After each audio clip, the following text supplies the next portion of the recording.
Good day everyone. For today's headlines, we will be discussing about the seizure and forfeiture, particularly the CMTA provisions 1113 to 1117. Please open your books, your notes, or online references in order to follow with the discussion. First, what is seizure and forfeiture? What is the difference between the two? So when we say seizure, it is about the physical taking of the goods, but the ownership remains with the importer. While forfeiture, it is about both the ownership and the physical goods is in the custody of the Bureau, because once the goods is forfeited, it becomes the property of the government. In seizure and forfeiture proceedings, meron tayong tinatawag na proceedings and rem. This means regardless of good faith, honest mistake, conscience, our hands are tied because we cannot do anything about it. Because the main issue here is that whether or not that particular importation is legal. Did it comply with the CMTA requirements? Section 1113, Property subject to seizure and forfeiture, this includes the following. In subsection A, yung vessel or aircraft is ginamit na labag sa batas sa pag-import or pag-export ng goods. Next is, yung vessel or yung aircraft is used in conveying or transporting smuggled goods in commercial quantities. So pag sinabing commercial quantity, it is an excess of what is compatible with commensurate to person's normal requirements for personal use. So for example, nag-import ka ng 10 TV. Will it be commensurate to person's normal requirements? So it will depend kung ikaw ay isang minimum wage earner or simpleng empleyado, mag-i-import ka ng 10 TV. So hindi na normal yon. Pero kung ikaw ay si Lucitan, nag-import ka ng 10, will it be commercial quantity? Hindi dahil sa ikaw si Lucitan na, but because yung nature ng capacity mo and yung requirements ng use mo will justify na pang personal use yon. So meron tayong exception kapag used as a common carrier. So common carrier is yung may license ka, you're offering your services to the public, parang jeepney, kung sino yung gustong sumakay, pwedeng sumakay. Pero ang pinagkaiba ng jeep sa vessel, syempre sa dagat, wala namang pumapara. One of the related cases is the CTA case number 9554, MT Alpines Magnolia versus Commissioner of Bureau of Customs. So, paano nga ba madedetermine na common carrier for the purpose of exception? So, it is based on the nature of the contract. So, meron tayong two types of charter. First is contract of affreightment. So, ito yung with the specific purpose but the control remains with the operator. Siya pa rin nagbabayad sa kapitan, siya nagde-decide ng rota. Next is charter by demise or barboat charter. Kapag yung buong control is personal kong binabayaran, even the master of the vessel, pati yung route, ako na nagsabi, as if akin na yung buong barko. So, hindi na ito common carrier. Subsection B, engage in coastwise trade. So, coastwise trade meaning transferring either merchandise or passenger between two seaports in the Philippines.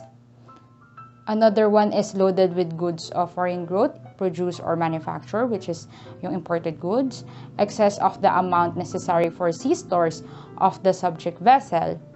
Lastly, laden imported goods were not properly entered or legally imported. In subsection C, ito yung nasa laot. So, two vessels ang involved.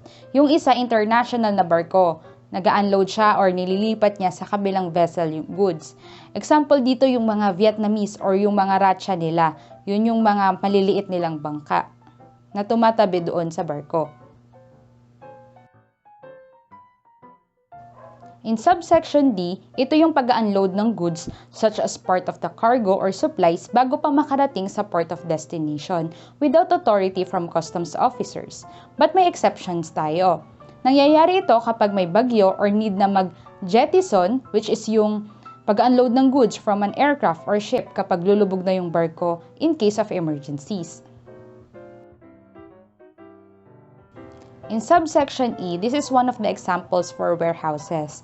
There are cases na kung saan wala na yung laman ng containers kapag isisiz na, kaya containers na lang ang nasisiz or naaabutan ng mga customs officers.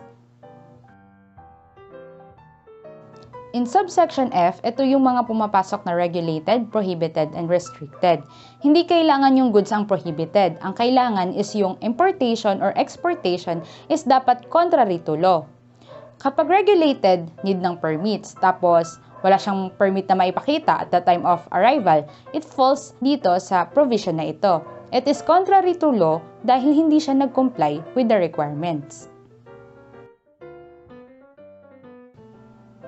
In subsection G, unmanifested goods were found on a vessel or aircraft. So, ito yung mga wala sa manifest.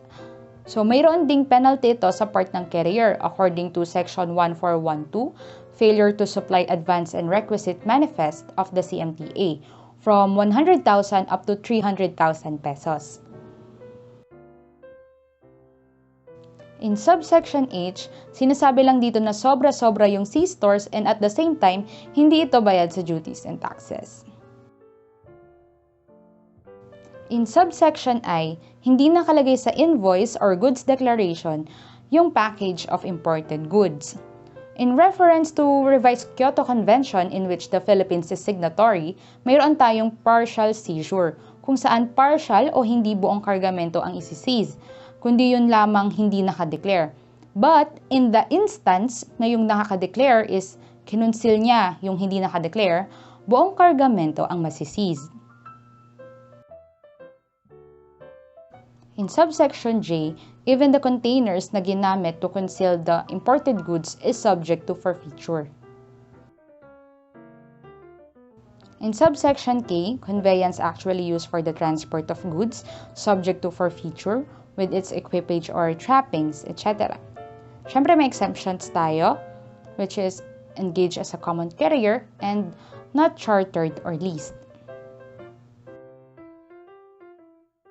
In subsection L, goods sought to be imported or exported, first, ito ay considered na outright smuggling dahil hindi na ito dumaan sa opisina ng customs. Number 2, in Herdaleza vs. People, GR number 165265, dito sinasabi na ang traveler ang may obligasyon na mag-declare ng goods niya.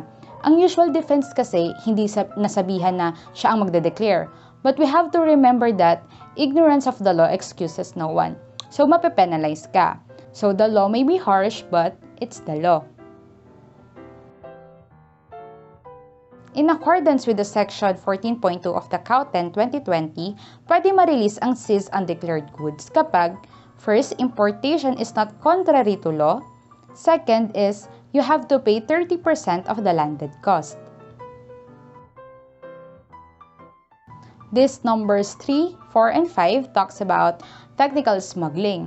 So when we say technical smuggling, it refers to the act of importing goods into the Philippines through fraudulent, falsified, or erroneous declarations in order to evade payment of applicable duties and taxes, as well as existing rules and regulations. Section 1114. Properties not subject to forfeiture in the absence of prima facie evidence. So dito, kapag yung owner or agent at the time of seizure ay walang alam or participation in the unlawful act. However, a prima facie presumption shall exist against the vehicle, vessel, or aircraft under any of the following circumstances.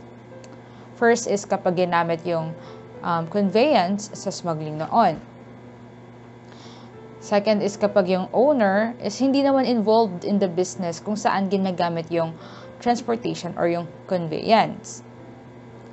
Lastly, kapag yung owner ay hindi capable financially para magkaroon o magmay-ari ng isang conveyance or transportation.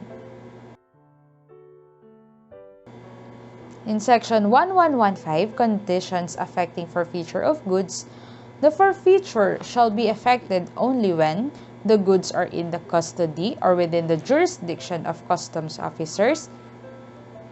The goods are in possession or custody of or subject to the control of the importer, exporter, original owner, consignee, agent of another person effecting the importation, entry, or exportation in question.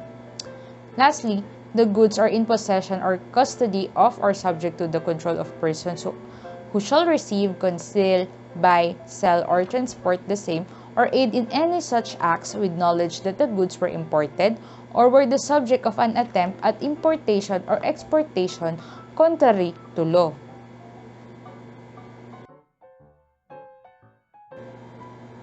In Section 1116, Seizure or Release of Goods, yung District Collector ang mag-i-issue ng Order of Release or Warrant of Seizure within 5 days for general cargo and 2 days naman para sa perishable goods upon recommendation ng alerting or any customs officers.